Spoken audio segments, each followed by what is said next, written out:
I will be calling this meeting to order at 4:30. And Trustee Addison is absent. And our student rep, Grace Cudler, has not arrived yet, so she is also absent. Public comment on closed session items. At this time, any person may address the board on any closed session item or any item not listed on the agenda. Pursuant to the Brown Act, the board cannot consider issues or take action on requests during this comment period. Time is limited to 3 minutes per person per item, 20 minutes per topic. The closed session items are public employee dismissal, discipline dismissal release, public employee performance evaluation, superintendent, conference with labor negotiations, tax, CSEA, unrepresented management. With that, we move on to closed session at 4:31.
We will be reconvening to open session at 7:01 PM. If we can all rise for the Pledge of Allegiance, please. I pledge allegiance to the flag of the United States of America and to the republic for which it stands, one nation, under God, indivisible, with liberty and justice for all.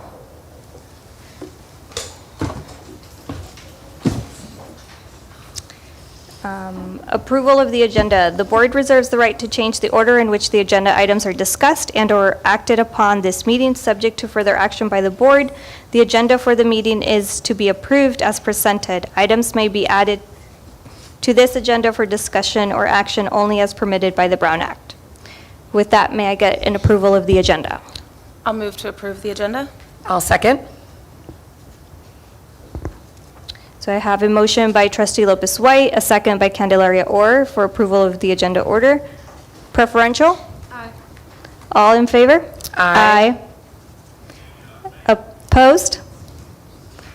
And currently trustee Addison and trustee Garrison are currently absent. All right. G, public comment on consent and non-agenda items. The public may address the board on any consent or non-agenda item pursuant to the Brown Act. During this period, the board cannot consider issues or take action on any item not listed on the agenda. Time is limited to 3 minutes per person, per item, 20 minutes per topic. If you have any public comment on non-agenda or consent items, please stand next to the podium. I'm not seeing any. All right, H, closed session reportable action taken. The board approved to ratify a public employee separation agreement, unanimous vote. Trustee Addison is absent.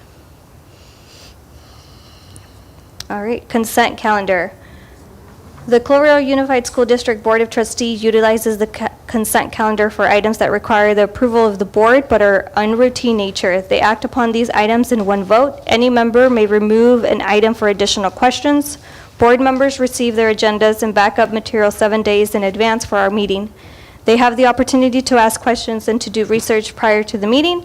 It is in their intent to handle the routine items expeditiously so that they have time to address issues that are more serious.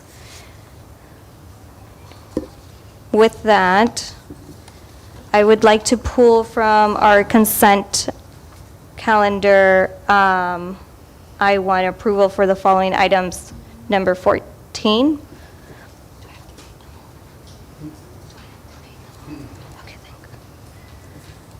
Anybody else would like to pull anything else from the consent calendar? No. I will move to approve consent items I-1 through I-13 and I-15. I'll second. All right. So I have a motion for the approval of item I-1 from 1 through 13 and 15, and a second by trustee Candelaria Orr. Preferential? Aye. All in favor? Aye. Opposed? And trustee Addison and trustee Garrison are currently absent. Item 14, or actually, the one that was pulled, the quote for Todd Lance Construction for road mold remediation. The question I had was simply, is the Todd Lance Construction qualified for the mold remediation current project that we're looking at? Yes, unless we are going to do some testing to find out if there's any other things that are present, and then we'll have to present that to them. Okay.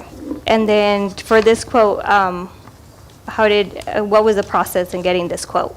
Well, there are very few people that will do mold remediation, so we got a couple companies to give us a quote, and this one was the cheaper of the two. Okay. Does anybody else have any other questions? No. I will motion to approve consent calendar item I-14. I'll second. So I have a motion by trustee Lopez White for the quote for Todd Land's construction for mold remediation, and a second by trustee Candelaria Orr. Preferential? All in favor? Aye. Opposed? And trustee Garrison and trustee Addison are currently absent. All right. Association reports. J1, California School Employees Association, Chapter 110. There's currently no report. Thank you. And J2, Teachers Association of Cloverdale.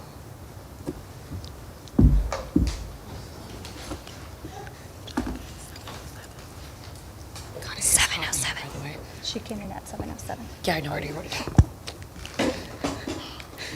Good evening. Hello. Renee Duvander, TAC President.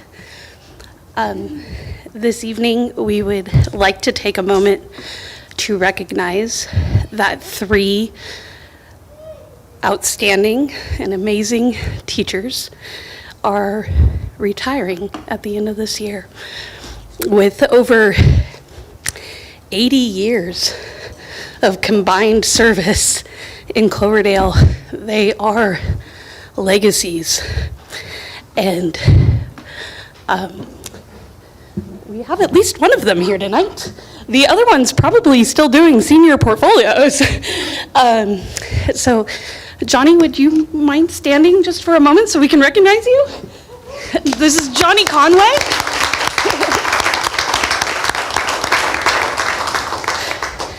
Also retiring is Joe Dobbins from the high school and Rena Gersley McCarthy from Jefferson Elementary School.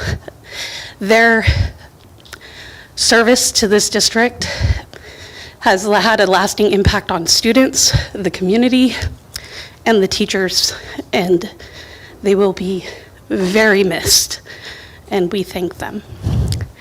That's all. Thank you. Thank you. Okay, school reports. Jefferson Elementary School.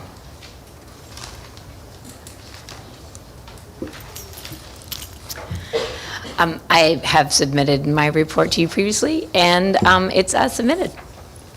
Thank you. Thank you. Washington School Principal. I'm sure it should be Washington School Report, but Principal, welcome. Hello, good to see you all. And you do have my support as, you don't have my support, you have my report as submitted. I mixed a couple words there. Good. Thank you, Shauna.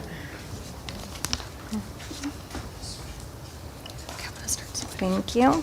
K3 Cloverdale High School, JEH Continuation High School. Hello, everybody. You have my report as submitted. You'll notice in my report, I hyperlinked a PowerPoint because there's a lot to update on the garden, so I didn't want to take up the entire report. And if you had any questions, I'm happy to answer them if you want to know anything. I would, if I can just point out the classified employee of the year in here and just call out our 3 classified employees are Alejandro Escargueja Martinez, who's custodial service, and just congratulations on all of that. And then Sean Getsky, I believe he was around when I was in high school, and so was Washington even, also trustee Lopez White, so it's amazing to see that he advances to the state level, and just thank you for all of that commitment. And Kathleen Lynn, who is one of our paraprofessionals, congratulations on the recognition. So I just wanted to call it out. Sorry. Thank you. Also, Margaret, last name, something. Schaefer. Was also nominated for a Washington. So, Nice. Awesome job. okay. Thank you. Thank you. Special Education Student Service Report. Thank you. You have my report. And I just wanted, on a little bit more of a serious note, wanted to say, I think we all know that we had 2 students who were in an accident earlier this week, and our thoughts are with them and their families, and our principals have been in close communication with the families, and our counselors have been working with students at school sites. So thank you, everybody, for your responses. Thank you. Thank you. Next is maintenance, curriculum, instruction, and accountability report.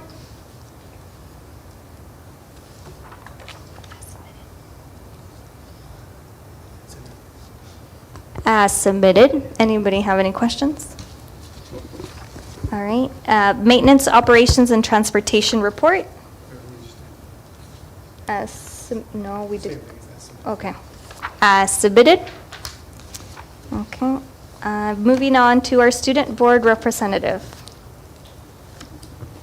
I don't have much to report, just that it is towards the end of the school year, so that means a lot of stuff is winding down. Kids are selecting, what colleges they're going to go into. We have AP testing, and graduation is right around the corner, and that's it. Can I ask you a question? Have you selected the college that you're going to? Yes, UCLA. Congratulations. Thank you. Nice. I know.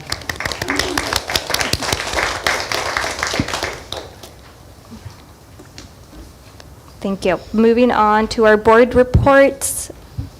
Trustee Lopez-White, would you please start us off? Since our last regular meeting, I did attend a coffee chat at the high school with Trustee Garrison.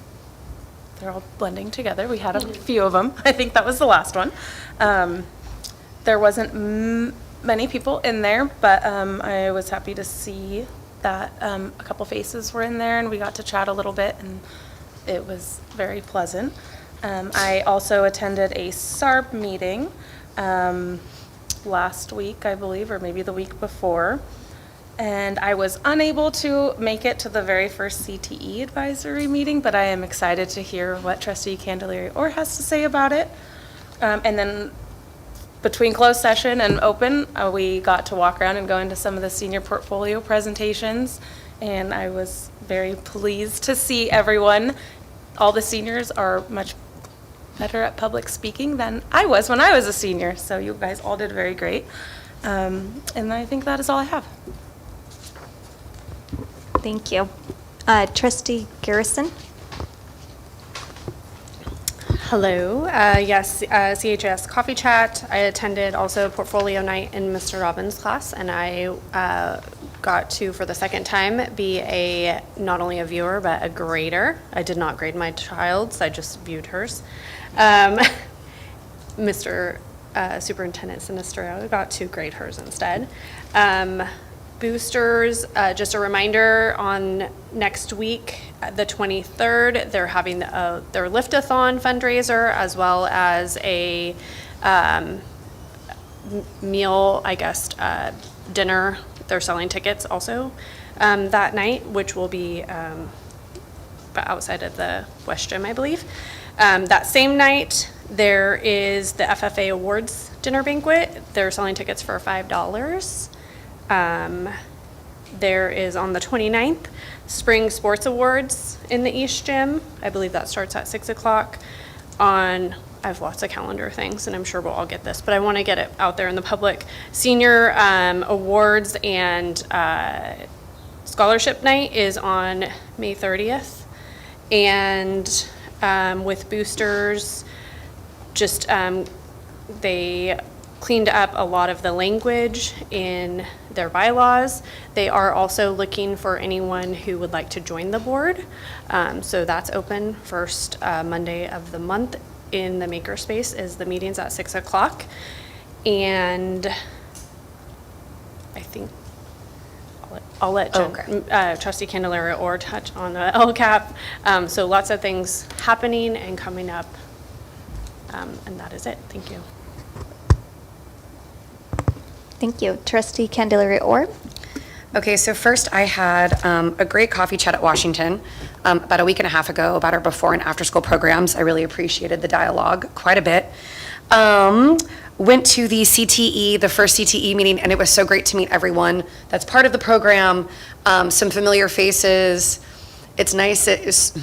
Sarge cracks me up only because to see him at Papa's giving quarters to my kid, but now seeing him in his space and everything, it was so cool to see the kids' projects as well. We went on a great tour, saw where all of the improvements are going to be made for the greenhouse, all of that kind of stuff. So it was really fun to be able to sit down and have those conversations with the different staff. LCAP meeting, we looked at our 3 goals. The 3 of us attended, and we're just kind of fine tuning them to make sure that we kind of have a very clear vision for what we want our LCAP to be in the future. So, yep, that's it. Thank you. I attended the play, Mr. Dommins directed play of Charlotte's Web, where our student trustee also, or our board representative, student board representative was also in the play and did an amazing job. The lights and the sound seemed to be working. I know that those were some upgrades that happened at the gym.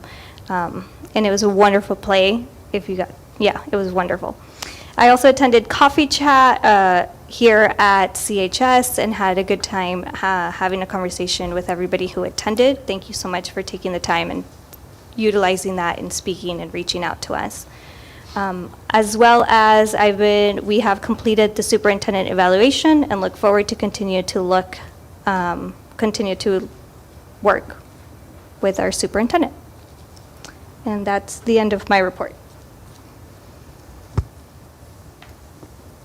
Oh, it's me. Nope, superintendent report. Yeah. So a few meetings ago, what was brought up is there's a kind of like an eye in the Washington School gym by the door that unlocks the door every time somebody comes in front of it. So we did some research on that, and that is actually just for an alarm system. And usually it kind of unlocks the door, which is weird. So we're actually going to be removing that, so that won't be the issue anymore. Because remember, we were concerned about it being a fire escape thing. Another thing we're working on is that we have a lot of big, giant Connex boxes in our district.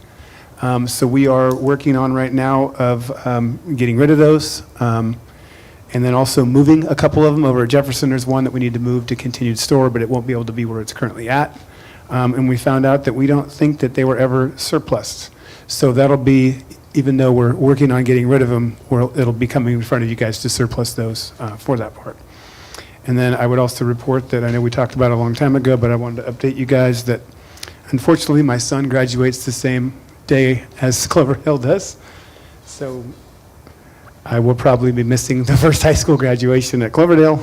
But anyway, I'll be here for the promotion the day before, so it'll just be the same exact day. But other than that, thank you.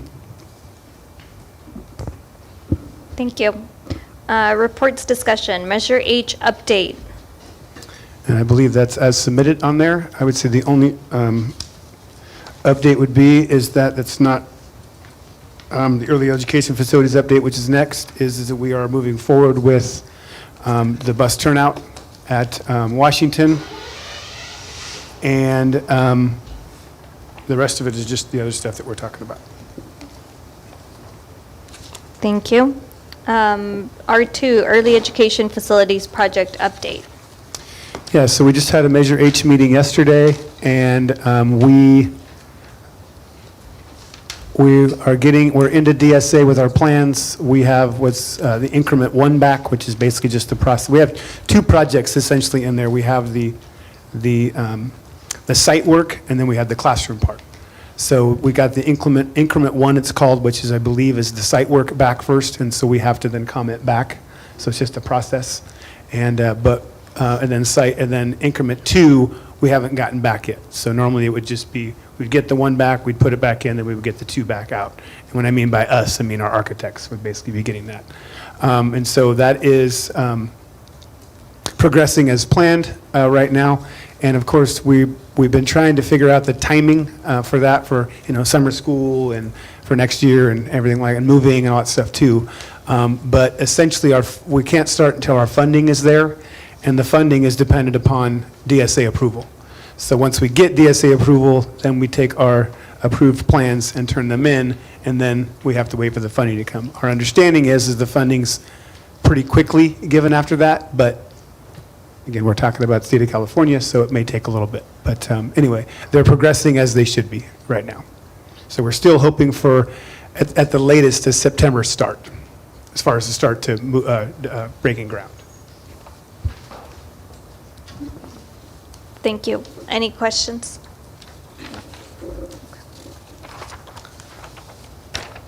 Okay. S, discussion and action items. Consideration and acceptance of donations. So there's a long list, and I will be reading them, so seatbelts, everyone. Consideration and acceptance of donations, and so once again, we would like to publicly acknowledge everybody who has donated to Cloverdale Unified School District on various school sites. So here we go. Anonymous donor donated $100 to Cloverdale High School, class of 2025. Denise Hale donated $500 to the Cloverdale High School, class of 2025. Brandon and Julie Axel donated an undisclosed amount to the CHS Future Farmers of America program. Jamie and Sarah Leonard. It's Lorenz. Actually, the D is a Z, so just a correction on that. Oh, there's a correction. Okay, thank you. Donated an undisclosed amount to the CHS Future Farmers of America program. Anonymous donors donated $397 to the CHS class of 2025. Ace Hardware donated $200 to the CHS class of 2025. Dahlia and Sage donated $300 to CHS class of 2025. Aye. Acaria Winery donated $200 to the CHS class of 2025. Angela Squire, thank you, donated $200 to the CHS class of 2025. Mike Toninato and Lydia McCready donated $200 to the CHS class of 2025. Amanda Farrar donated $100 to the CHS class of 2025. Patrick Doyle donated $50 to the CHS class of 2025. Cloverdale Police Department donated $500 to the CHS class of 2025. Capri Schneider donated $100 to the CHS class of 2025. Anonymous donor donated $2,000 to the CHS class of 2025. Flavia's Eva Costa donated $100 to the CHS class of 2025. Gianna Volpi Sawmill Saloon donated $753 to the Cloverdale High School FFA. Diamond D Construction donated equipment and time for site work for the Joanna Heckles Hansen Garden Project. Regia Construction donated 3 loads of gravel to JEH Garden Project. Riser Inc. donated 20 yards of soil to the JEH Garden Project. Redwood Empire Sawmill donated $3,000 worth of lumber to JEH Garden Project. Golden State Lumber donated materials for 1 garden box to the JEH Garden Project. Randy Hiblin, Jason McMillan, Todd Lance Construction, Rogan Siemens, and Alfredo Ramirez. Nope, Ramirez. It's missing an E, or maybe I'm saying it wrong. Donated their time to teach students to assemble the garden boxes. Rogan Siemens and Alfredo Ramirez donated a box of screws to the JH Garden Project, and the Kiwanis Club of Cloverdale donated the prototype garden box in several hours to the JH Garden Project. And I would also say that we still have more coming in for the JEH project. It was a big project, and so I kept basically having Julie hang on and give us a list at a time rather than one by one, so. I'm just amazed at the community. I know there was a call for $2,000 for prom funding, and it's just short of $5,000 that was donated. So thank you to the community for supporting the students. Absolutely. Thank you. I'll make a motion to approve S1, consideration and acceptance of donations. I'll second. So I have a motion by trustee Candelaria Orr for consideration and acceptance of donations, a second by trustee Lopez White. Preferential? Aye. All in favor? Aye. Opposed? And trustee Addison is absent. S2, consideration and possible approval of childcare services agreement with KCE Champions LLC for extended school day and summer programs. Okay, so I just wanted to do a little bit of a presentation for you guys. And so if we could advance that a little bit. So one of the things that I think people are wondering about is that the cost of the program, if we were to change. And I just want to reassure everybody that it's free to parents participating in the after-school and before-school care program. And it's going to be provided on the school sites. So these are just, I'm not going to go into this specifically, but I just wanted to show you some of the funds that we are using through the different programs for the after-school and before-school service care. So go ahead. So some of our desired program qualities that we were looking at were basically a kind of a rich program that supports all students with enrichment and academic and social support. Enrichment integrated into thematic programs. We wanted to have some SEL integration. We wanted a self-contained model which enables the utilization and respect of classrooms without physical impact. We wanted highly trained staff to care for, manage, and meet the students' needs in alignment with our goals and having the same expectations as we have in our school, in our district. And we want to establish a model of communication with staff, students, and parents because we need to make sure that communication is paramount, really. We also wanted to have creative arts, fitness, libraries, some STEM, et cetera, and we wanted to make sure that its staff was bilingual to meet everybody's needs. So if you could, thank you. So the summer hours are going to be, we're looking at operating between 8 and 6 a.m. The school year hours is going to be, currently they're at 6:30 a.m. to 6 p.m., and we were looking to expand some of those hours as well. We do have some parents that would like to drop off a little earlier due to the fact that they need to get to work. Go ahead. So we took a district staff, a group of about 5 people, to kind of look at different service providers. We looked at some different ones. Right at School was one, Champions was another. We continued to look at Boys and Girls Club. We also looked into potentially just providing it on our own, hiring our own staff. Some school districts we reached out to use their Parks and Recreation departments that run theirs, and other school districts might use their local YMCA to run theirs. Some of those we don't really have or have the capacity to be able to run that in Cloverdale, but we just wanted to make sure that we talked to different schools, different districts on different things that they were doing. And so we did look at various opportunities or at various service providers to be able to provide for our before school and after school, and summer care. You want to go forward? And we concluded basically that Champions provides all the services the district staff was looking for to provide for our students and parents and community within our budget, and the service will be provided, again, free of charge to our students that choose to be a part of that. So again, it wasn't going to be, and so some of this is information that we sent out as a district to all of our parents and students, and we've been talking about this for a while, and then also in your packet, you will note, because I believe that the board, I know the board asked us to do a survey last time after the last meeting, and Trustee Candelaria and I worked on setting out a survey, so I don't know if you want me to go over that or if it's just in the packet, essentially. And we didn't get a ton of response, but we did get some, which is good. And so I guess that's kind of my part, unless any of the principals want to say anything or staff members want to say anything, because I know you're going to open it up to public and such too. So if anybody on staff wanted to say anything, you're more than welcome or not. Or however you want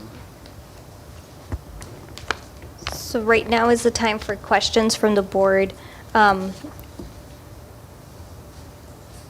Does anybody have any further questions? No. I do not. Looking at this, how many students would be able to have capacity with the service providers? We are contracted for 250.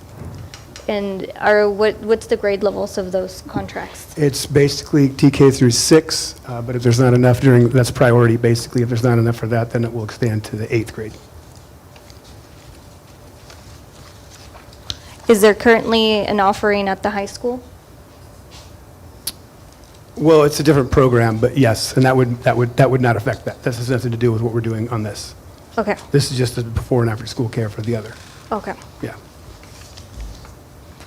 And I guess that would be after school, not before school, right? Yeah, it's after school. Yeah. Tutoring and cooking Yeah. clubs, things like that for high school.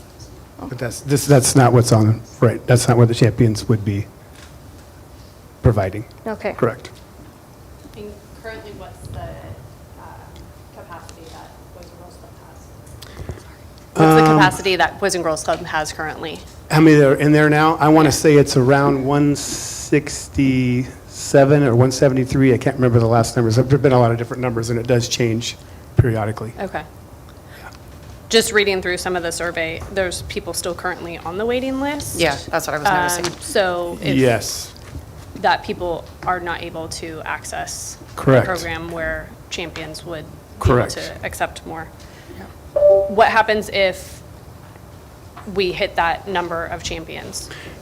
Can more well, students be just the added? contract is talking about, we're set for that. We could always go over that. I think it's just going to depend on a bunch of things. We haven't really gotten to 250 before. Okay. So this is kind of a new frontier a little Okay. bit. Yeah. And that would depend on staffing, obviously, and things too, but that'd be a good problem to have.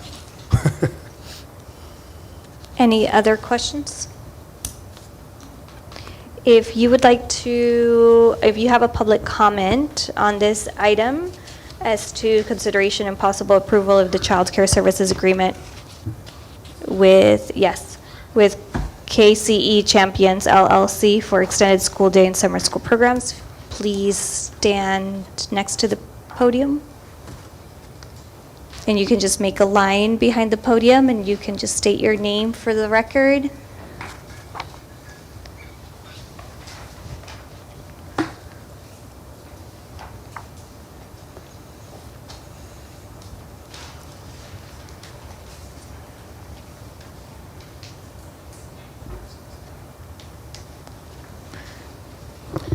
We do have 3 minutes. Okay.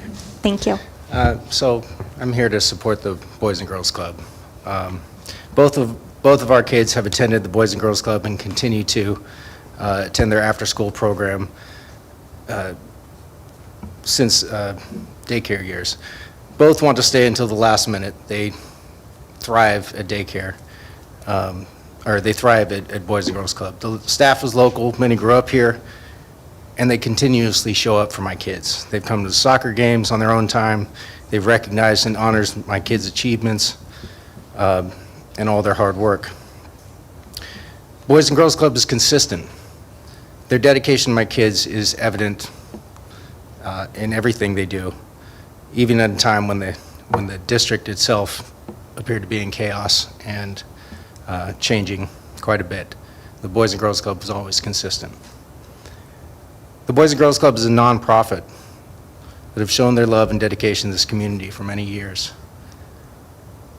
I think it's time that we honor them by showing our commitment to them, and not allow an out-of-state, for-profit company to push out something that has worked, that is valued and honored by a lot of kids in this community and their families.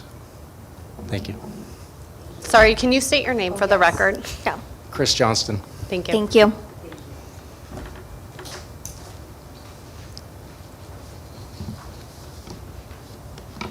Okay. If you may state your name. Just waiting for her to reset that. My name's Michelle Blake. I'm a volunteer with Boys and Girls Club. I was here before you last meeting. I've since been able to attend a couple of the coffees, and I appreciated that opportunity to speak. Unfortunately, tonight, a number of our executive team members are at an off-site Boys and Girls Clubs of America conference in Atlanta and couldn't be here. And so I'm going to actually read a transcript from Michelle Heary, whom you all know and has been involved with this organization for many years. And she sent this video to everyone earlier today, but I want it in the record, and I'm not sure everyone would have had a chance to see it. So Michelle said that she's sorry she's unable to join you this evening for your important conversation about expanded learning for the students. She's in Atlanta at the National Boys and Girls Clubs Conference, learning about the latest trends in youth safety, programming, and community building. Tonight, I again ask for your support in maintaining a years-long partnership with the Boys and Girls Clubs. Please do not vote in favor of a contract with Champions. While I'm sure the Champions team are good people, they aren't from our community, and as an organization, they exist to make a profit for investors. When I first met Glenn shortly after he joined our community, I got the impression that he and the leaders saw Boys and Girls Clubs merely as a vendor. When delivering feedback about his decision, he mentioned that it shouldn't take the two of us, meaning Glenn and Michelle, to mold and shape a program to be its best. But I think, and she says here she disagrees, and I know that you'll hear this additionally. The very reason we've worked with the last 5 superintendents in close collaboration is to build a program worthy of Cloverdale kids and families together, not as a vendor, but together as a partner. We don't just want to be a vendor for after-school care. We want to be a partner with this district. Partners do more for kids and families than is asked or required. Partners seek out new funds for Cloverdale, which we've talked about. We bring to the district that Champions does not have. Partners meet the basic needs of families when parents can't. We've also talked about this. We provide backpacks and shoes and gift cards for families to provide holiday gifts to their kids. Tonight, we ask you to vote in favor, in support of the partnership the Boys and Girls Club has with the district. We will work to build a relationship with your leaders that best serves the kids and their families. Please do not approve the Champions contract. Please accept instead the additional $630,000 of funding that Boys and Girls Club brings to the district to include in the program. We are in it for the long haul, and most importantly, we are in it for your families. So thank you on behalf of Michelle Geary.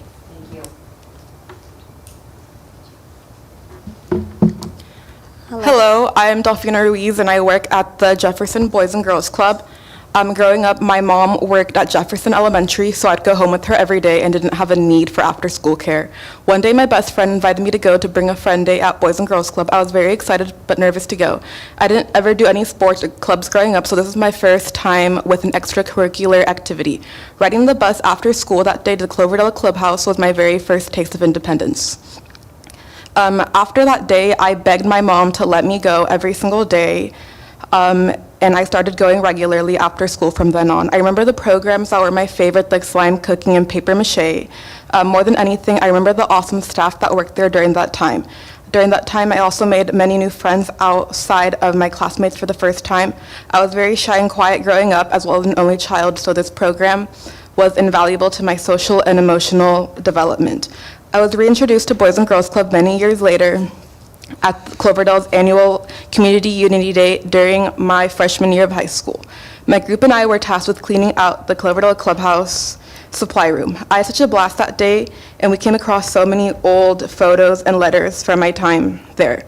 At the end of high school, I had volunteered hundreds of hours between both Boys and Girls Club and Jefferson Summer School, and I was awarded one of the Courtney J. Davis scholarships, which is a scholarship given to a Cloverdale High School student that possesses the characteristics of perseverance, courage, and volunteerism in the community. This ultimately led to my next step in my Boys and Girls Club journey, attending Sacramento State University. I was one of the few undergrads in my research lab called Laboratory for extracurricular activities across development, I got to work very closely with my child development professor as she led a team research how school and extracurricular contexts can be structured to affect academics and social emotional well-being spanning across childhood to emerging adulthood. Our lab worked closely with Boys and Girls Club of Sacramento. The research I did was creating resources for mental health and well-being during the pandemic. This research, along with many other research that we did with Boys and Girls Club, has been published and presented at various psychology conferences. That brings me where I am today. I'm currently the Boys and Girls Club director. Previously, I had been a program coordinator and senior program coordinator. One of the best things about working for Boys and Girls Club has been the ability to grow within the organization, as there's always room for growth here every day. I have some of our members tell me that when they're older, they want to work here. There was even someone that wore their Boys and Girls Club shirt on career day and dressed up as me. Boys and Girls Club has provided me with so many opportunities throughout my life. I hope that my members have these opportunities in the future. Thank you.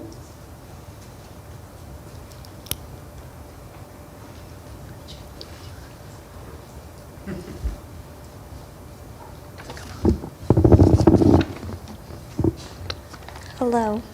Hello, this is Yareti Barajas, a 5th grade student at Washington School.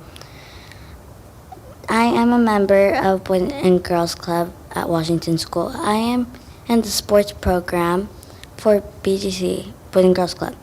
And these are some reasons you shouldn't replace BGC. First of all, the Boys and Girls Club program helps kids with sportsmanship, and it is something enjoyable for kids after a boring day at school. It will also help with our health and physical movement. It will show kids to be responsible with their schedules and teach them how to be flexible. Transportation with your friends is fun, right? So then let us get transported with our friends. Also, this will give us a chance to figure out if sport is our thing. This would also help kids who can't afford to play in an actual soccer team. Shout out to Alyssa, Enrique, and Ruben for working at the Boys and Girls Club at Washington. They help us make our dreams possible. The club is the place where children belong. Some students said they were going to walk home if they replaced club. It is such a difficult transition from people we love to people we don't know. We love them like they are a family. People might say the club here is not good for our children, but their children love it. I have a very protective mother and can't walk home.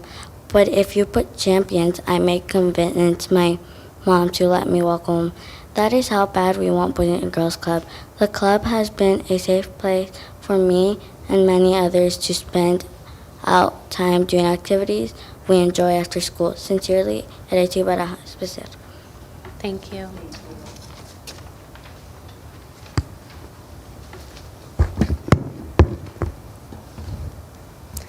Good evening. My name is Sarah Servant, and I am the area director for the Boys and Girls Clubs here in Cloverdale.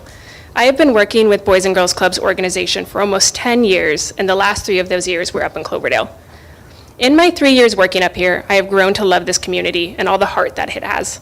However, also in these 3 years, I have noticed some turnover with the school district and inconsistency with school staffing and administration. One consistent that has stayed is the Boys and Girls Club. Cloverdale Boys and Girls Club staff have provided consistency for our Cloverdale families and kids in this community for many years, and consistency is so important for young kids. Consistency helps foster healthy relationships and habits, creates environments where positive relationships can form and thrive, and helps children feel safe and secure with their surroundings. This is exactly what Boys and Girls Club is doing for our children and their families. This past Friday, we held our annual Youth of the Year event where we celebrated some of our outstanding club members and their families. During this event, each child was given a rose and asked to give this rose to someone who was important to them in their lives. We expected them to give these roses to their parents, grandparents, or loved ones. An overwhelming amount of kids got up from their seats and gave these roses to the Boys and Girls Club staff members. One child even gave each staff an individual petal off her rose because each of us has helped her grow, and she couldn't pick just one staff who was important because we all are important to her. Boys and Girls Club is so much more than an after-school program, and it's so much more than just a job for myself and for our staff. It's passion and it's love, and we hope that we will be able to continue with this partnership. In a recent survey that we sent out to families, they said, Boys and Girls Club is like family to us, and we feel the exact same way. This community is our family, and we will do whatever it takes to keep providing for our Cloverdale family. I strongly ask for you to not to approve the Champions contract tonight and give us the opportunity to continue doing the work that we've been doing. Thank you.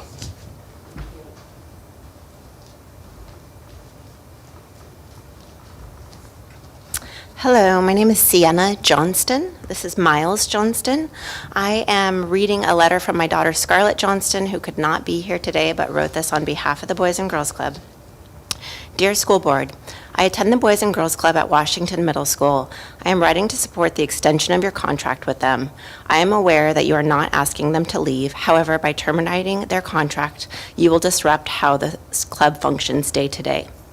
The Boys and Girls Club has truly helped me socialize with others, as well as prepare me for future events and opportunities, all the while making the students and I feel safe and enjoyable. There is a program called Leaders in Training that has been ongoing for the past few months.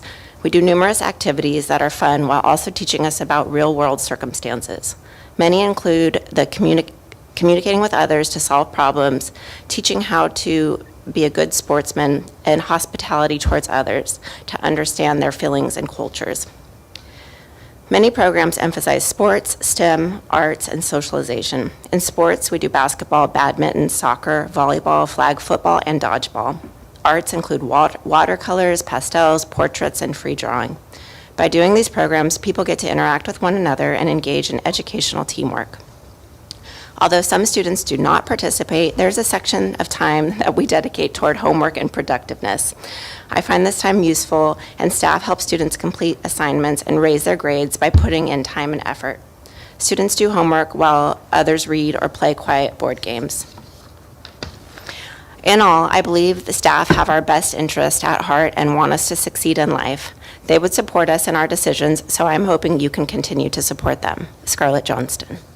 My daughter's 12 years old.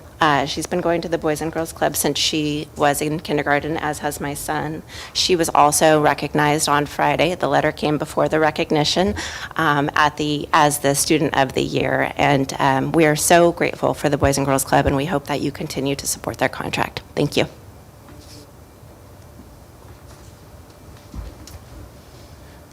My name is Michael Williams. I have 2 children in Boys and Girls Club. They've been going there for the last 6 years. One of my sons is in 4th grade and the other is in 5th grade. And we don't have anything negative to say about our experience with Boys and Girls Club at all. Both of my children are very opposite from each other. One's an extreme extrovert and the other would just be happy sitting playing with Legos all day long. And the Boys and Girls Club has supported both of them as they've been growing up, and they provide a variety of programs in their after school.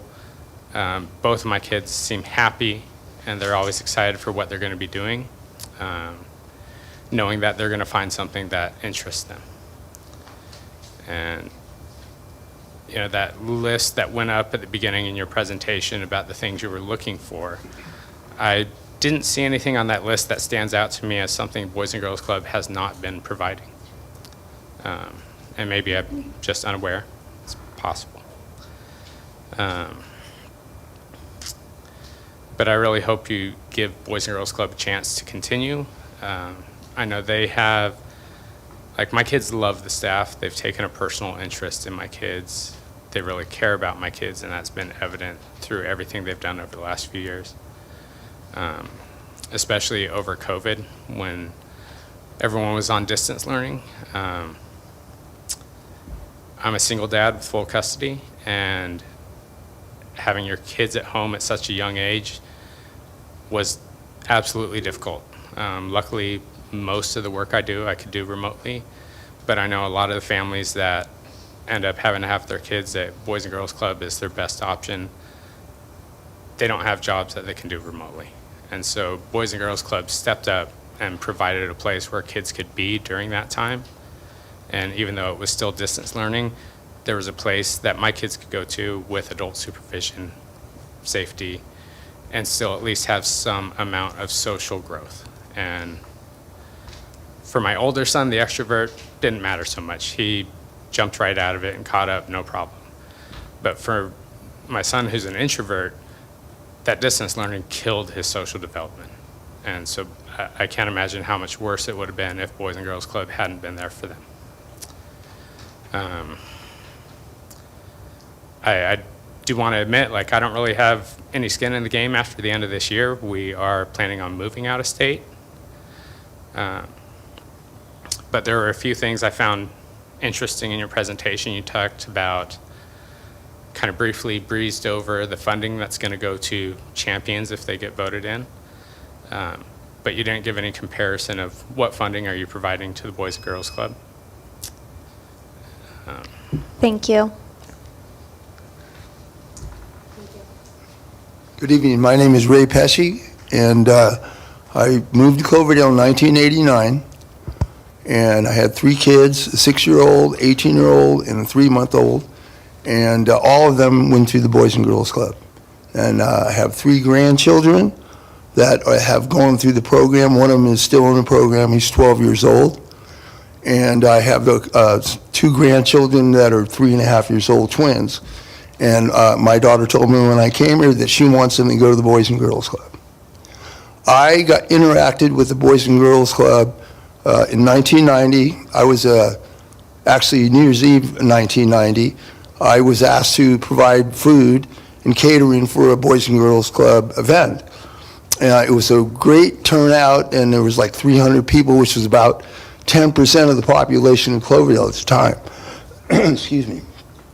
That was in 1994, we had the bypass, and they had a new director, Marianne McBride, and she started a mentoring program in the town, which was absolutely wonderful.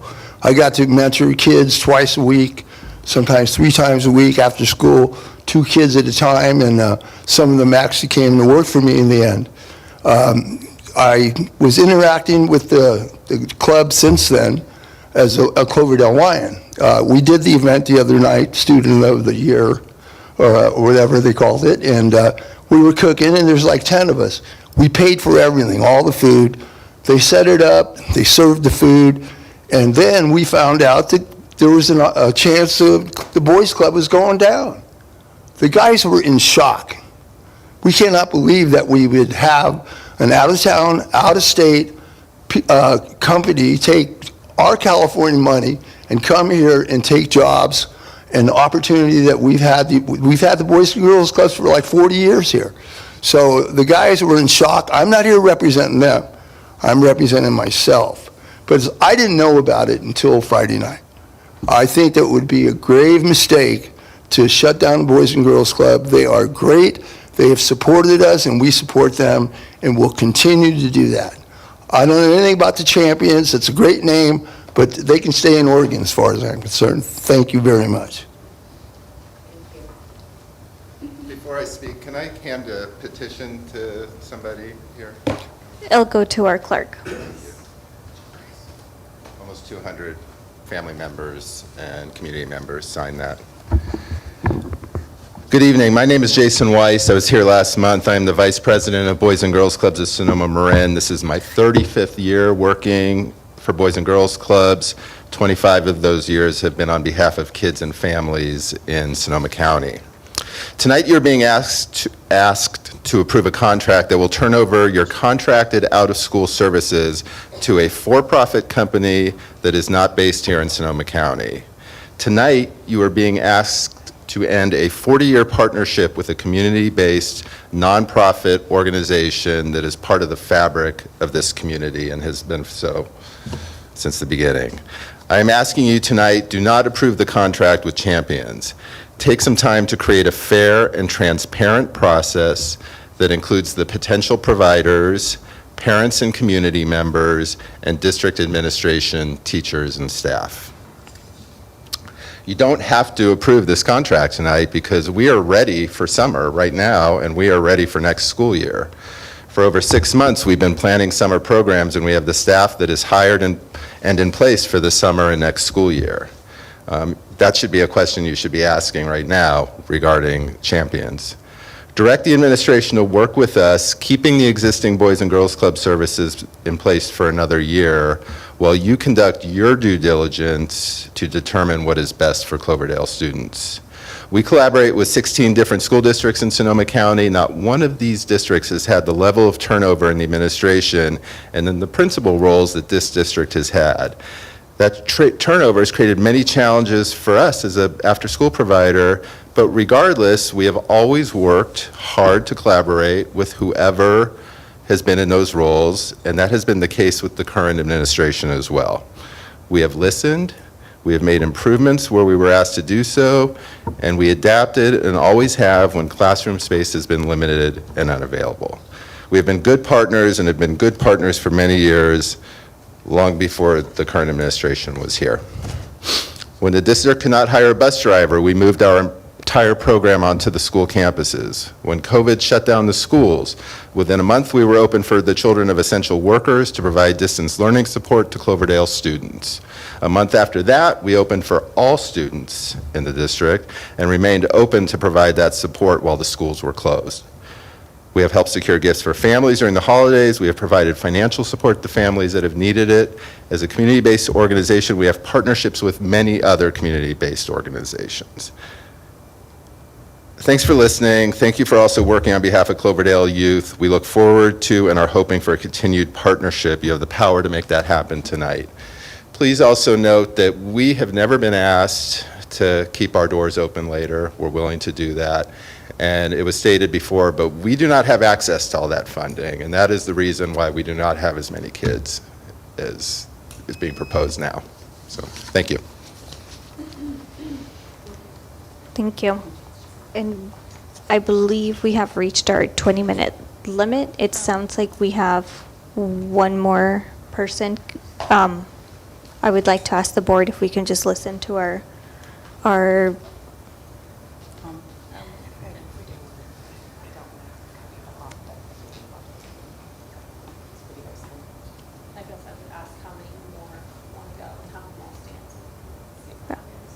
Yeah, so if you have not spoken about S2 and you are still considering and wanting to, if you can just stand and form a line. I'm going to give you the gavel so that you can hold it, so you can be the last person. That's our mark. Is it okay if we finish off with these two comments? All right. Thank you. My name's Flor, and I am Yareti's mom, and I just really appreciate how the Boys and Girls Club has treated my daughters. Yareti has been in the Boys and Girls Club since she was in kindergarten, and it's helped us a lot with me and my husband working full-time. And also, they really appreciate my girls. My girls come home every day telling me a story about how great they feel at the Boys and Girls Club, how this person has impacted them. I also, throughout the years, also with COVID, it was really hard. My little one, she has a speech development, so it's really hard to communicate sometimes. And with them opening with COVID, it helped a lot because she's already behind with reading, and it would have. I'm not fluent in English. We speak Spanish at home, so it has helped her a lot when I couldn't help her, for her to get help. I don't know exactly how they do it, schoolwork and things like that, so they impacted a lot when COVID was closed. Also, they've gone to summer camp with them, and I've noticed they do practically every week they have an activity. They do a travel. They go to skate park and Runner Park. They do different activities. They even do. I feel like they do more trips than school does, and it really impacts my daughters a lot, and not only my daughters but other children's too. So it would be really sad if they did leave, because they're great people. Thank you. Thank you.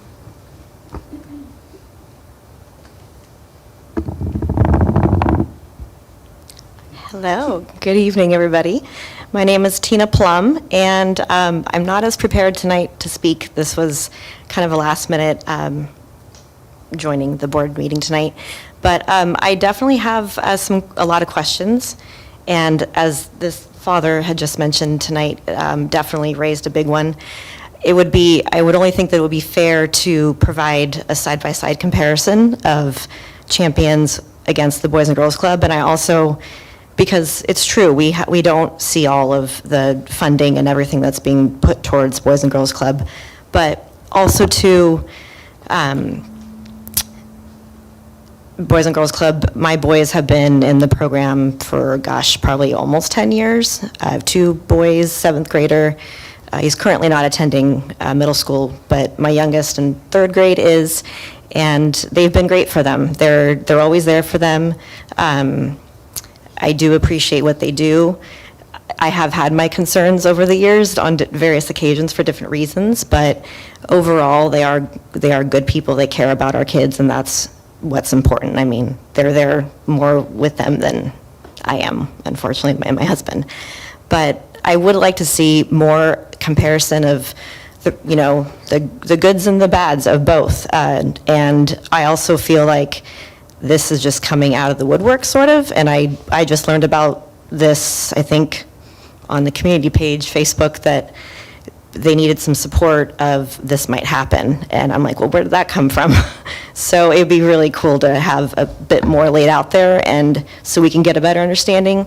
I would really appreciate more of that, if possible, but I don't know, call me Switzerland. I'm very neutral, and I like to hear out everybody and be fair, but I appreciate the time, and thank you for listening to me, sir. I got up so late, but no, sorry. But thank you.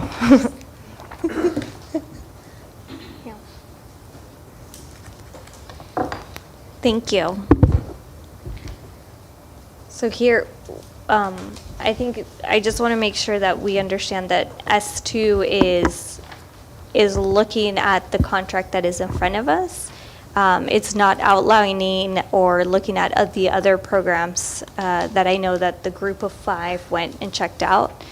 This is the recommendation that they have made, so we can speak about the contract at which is presented at us. Do we have any other questions, comments, concerns? Discussion amongst the boards?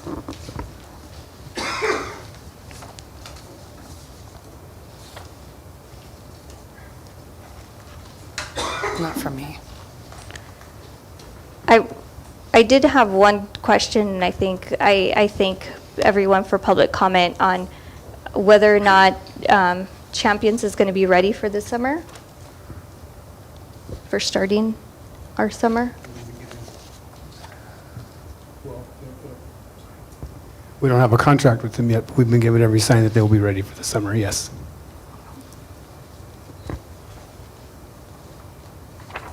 I guess I just wanted clarification if it does get passed regarding the term and termination of the contract. It looks like this is for a 3-year term, is that correct? And then it auto renews if there's it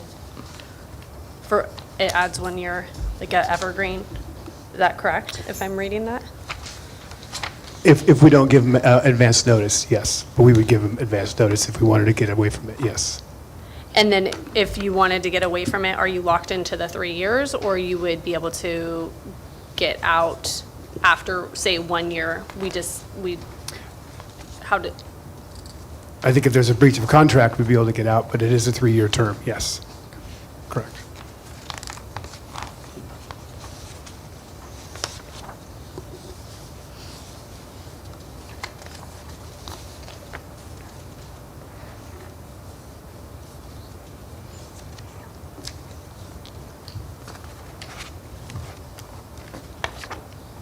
Any other questions?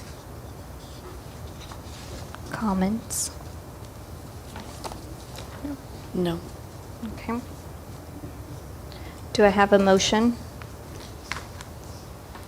I will move to approve the childcare services agreement with KCE Champions LLC for extended day and summer programs. I have a motion by trustee Lopez White. Do I have a second? I'll second. Okay, so I have a motion by trustee Lopez White for the consideration and approval of the Child Care Services Agreement with KCE Champions LLC for extended school day and summer programs, and a second by trustee Candelaria Orr. Preferential? May I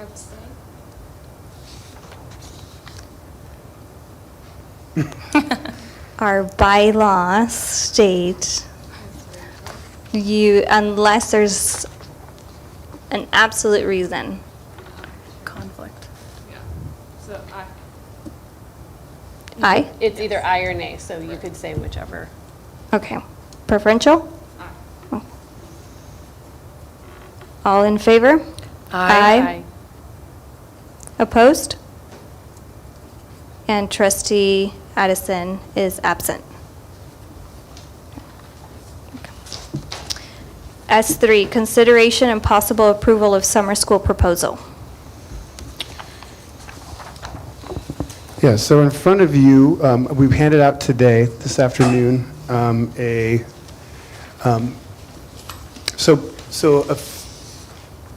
months ago, 2 months ago, you guys approved, February, thank you, some of the summer school stuff. However, we have added one thing to it, which is actually number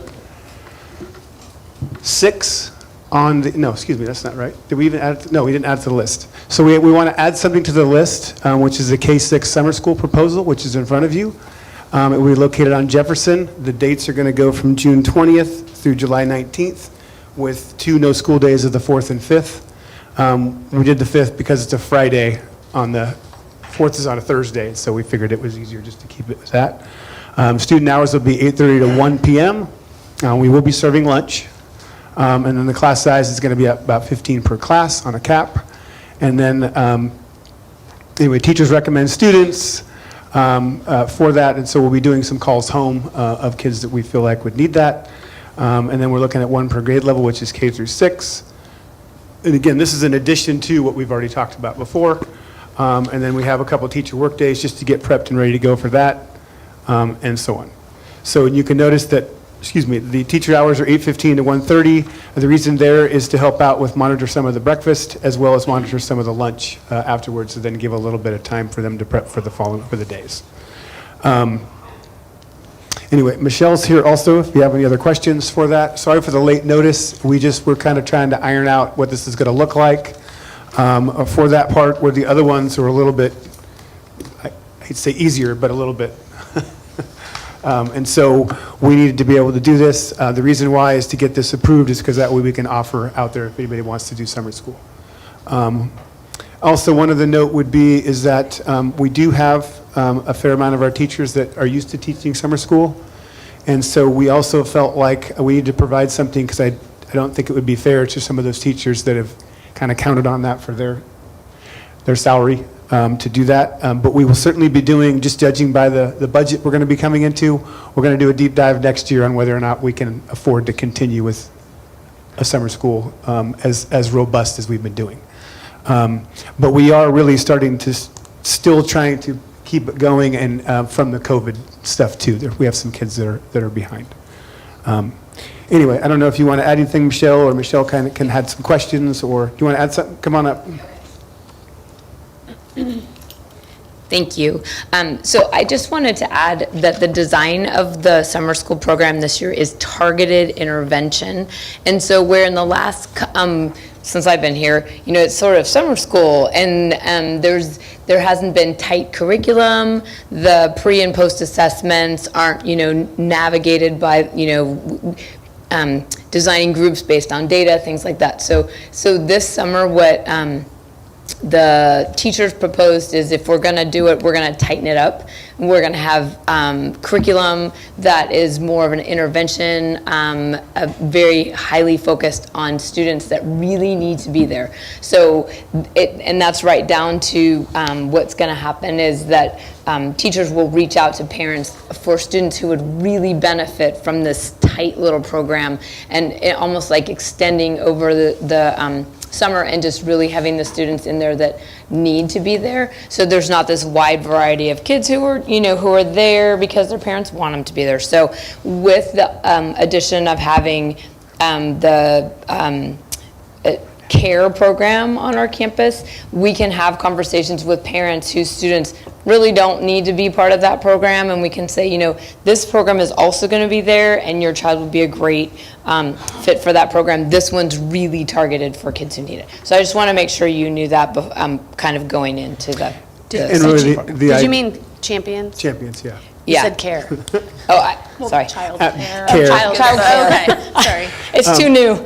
And the reason would be, the reason for the 1 o'clock out is because that, most of would then go to the Champions Care after that, if Yeah. they chose, right? But we wanted to be able to do that. And then this way, we're kind of doing 2 different lunches. So the Champions would have their lunch before, and then the kids in summer school would have their lunch afterwards. So when they Yeah. get done, they've all been fed, essentially, when they get done, so. And, thank you. I had a question, because I know in the past our dates were coupled with like the mariachi program, so that students can go from One to the other. one to the other. But I don't have the dates of when that program's running. June, I can't remember when. June, I think it's before we even start. Yeah. So it doesn't it's- overlap, So it correct. won't overlap, but Correct. students would still be able to. Do both. To do both? Yes. And that was the reason for moving it to the 20th. Well, number one, we were going to start the 19th, but that's a holiday. And then also was to allow time to be able to have that part, if I remember right. And mariachi is doing 1 o'clock to 4 o'clock, so it's after this program. Okay, perfect. Because I know that I think their last day is, I don't know, end of, yeah, June 28th. So they'll be, I'm like, Yes. but there'll be some overlap days for the kiddos to be able to participate in both. But the timing is better, right? Yeah. The timing works. Okay. Correct. And again, we're piecemealing a lot of stuff this year because of the newness of everybody. And so next year, we plan to be a little bit more on it than that.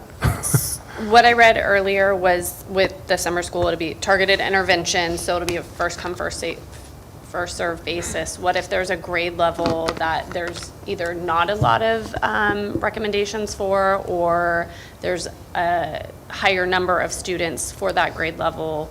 How would we handle that? Calling in Michelle. So the request for teachers to identify students has already been sent out to teachers. They've made an A list and a B list. And so it's that the top 15 that's kind of the most needy that will benefit the most from the program.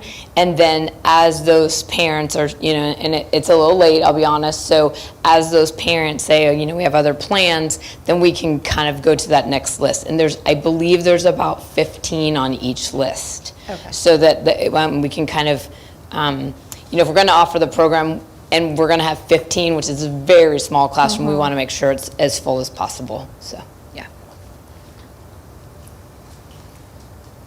All right. So I would say just procedurally, it would just be to approve, you could approve the whole thing, but the only thing that's left to be approved would be the K-6 summer school proposal, because the rest of them have already been approved. But like I said, procedurally, you could do it either way. You could do it as a group, or you could just do it this one included. I'll move to approve S3 as a group. I'll second. So I have a motion by trustee Lopez White for approval of S3 as a group, and a second by trustee Candelaria Orr. Preferential? Aye. All in favor? Aye. Aye. Opposed? And trustee Addison is absent. S4, consideration and possible acceptance of the 2020 2023 Measure H Performance Bond Audit. Yeah, so every year, I can take this if you want me to. Just relax over there. But not too comfortable because I might bring you up. So every year, we have to have our Measure H funds audited. So again, remember, this would be we're always a year, it's the last year, right? Because it's already closed out. So anyway, all you have to do is to be able to accept it. You don't have to approve it or anything. And so I would just say, are there any questions? Obviously, it was fairly easy because we didn't do a lot of spending last year. But if you have any questions, you can either ask or... This is the same thing that we also show to our Citizens Oversight Committee, which we'll get to next from their reaction to that also. Just good job, no findings in either of the three parts, financial performance or prior audit findings, so good job. I don't know that I'll take credit, but I don't have anything to do with it because it was last year. I'll make a motion for the acceptance of S4 Measure H Performance Bond Audit. I'll second. All right, a motion by trustee Candelaria Orr for S4 and a second by trustee Garrison. Preferential? Aye. All in favor? Aye. Opposed?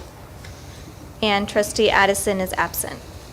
S5, consideration and possible acceptance of the Measure H Citizen Oversight Committee 2022-2023 Annual Report Executive Summary to the Board.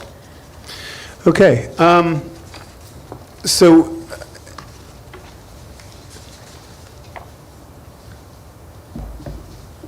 just one second here. So California Ed Code 15278 requires the Citizen Oversight Committee to make a report back to the board. Because basically the Citizen Oversight Committee is the body that the community, made up of community citizens that can basically verify to the board that none of the proceeds from the bond were spent on things that, number one, any salaries for district employees, number two, on projects that were not listed in the measure. And then what they're required to do is each and every year, they're required to give the board an annual report that states as such. So if you look on I think the last page, you will see report and findings of the Citizen Oversight Committee. And there's a list of them. They have to have met at least once a year. They have to have received reports. They have to look at the audit. And then they have to, they can ask to be shown any of the sites at any time. And then they have to, again, like I said, make sure there's a website, make sure none of the stuff is being dealt with, like to pay my salary or Forrest's salary or anything like that too. And then they basically send you this, which lists all of the different meetings that happened and so on. And then you'll see that they signed it at the very end.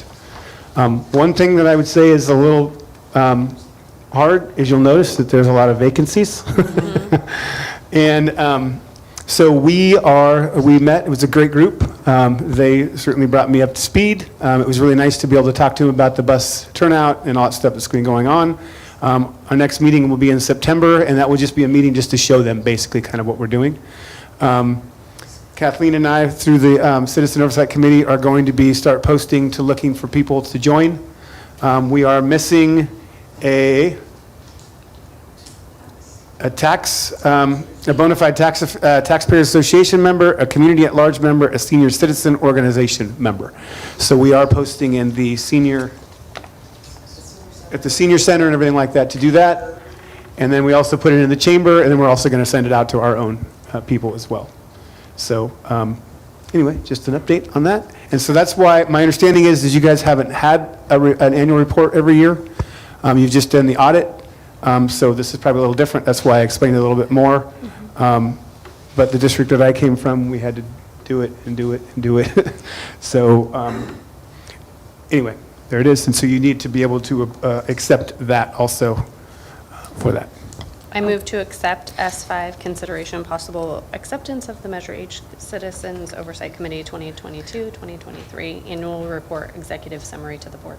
I'll second. All right, a motion by trustee Garrison to accept the Measure H Citizen Oversight Committee 2022-2023 Annual Report Executive Summary to the board. A second by trustee Candelaria Orr. Preferential? Aye. All in favor? Aye. Opposed? And trustee Addison is absent. S6, consideration and possible approval of the 2024-2025 Declaration of Need for Fully Qualified Educators. Yeah, and this is something we need to approve as a board in order for us to be able to be allowed a little bit more of a wider net when it comes to trying to hire. So it allows us to be able to take any other, they have so many things now since COVID, right? They have a STIP and a PIP and all that stuff, and you have to have had this passed to show there's a need for it in order to be able to hire those. Without that, you can't do it. Obviously, we would love to be able to not hire anybody with those, but there's just, the numbers just aren't out there for that part, so. Anyway, Then- my understanding is this is something that you guys have done for a while, yeah, so. Yeah, so I'll make a motion to approve the 2024-2025 Declaration of Need for Fully Qualified Educators. I'll second. So I have a motion by trustee Candelaria Orr and a second from trustee Lopez White for S6. Preferential? Aye. All in favor? Aye. Opposed? And trustee Addison is absent. Anybody would like to add any future agenda items? We're going to be doing the athletic one. Remember, we tried to make this one smaller because of Yeah. that. I'm not And so worried. that one's going to be coming in June. And I do have a question about the meetings when we get there. I was just going to say I appreciate the information that was provided. It was more of what I was looking for, and I'm glad that we're going to have a follow-up for that, and I look forward to talking about that. I look forward to it, too. I did also share it with boosters so that they are aware, because that was they had some of the same questions that some of the trustees had as well. So I did share that with them, and hopefully they will communicate and work with admin on creating the budget and attend the meeting that we discuss this if there's any questions. Perfect. Anything else? Future board meeting dates. Yeah, so in June, we have to do 2 meetings because we have to have the budget and the LCAP in one, and then we can't approve it in the same meeting we show it.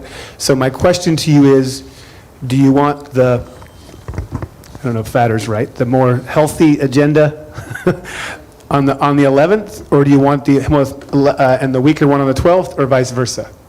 I would prefer the one with more information on the 11th, please. First. Yes.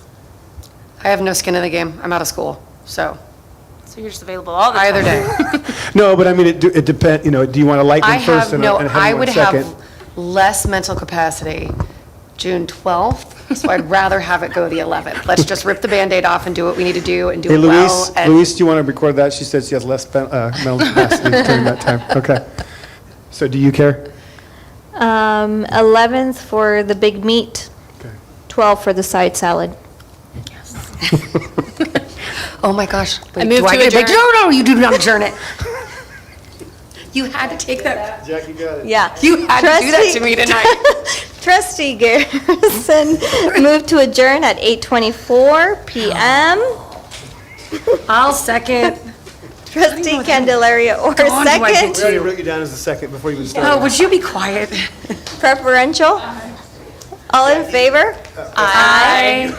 Yes. Opposed? And trustee Addison Maybe that'll is make him feel better. absent. Thank you.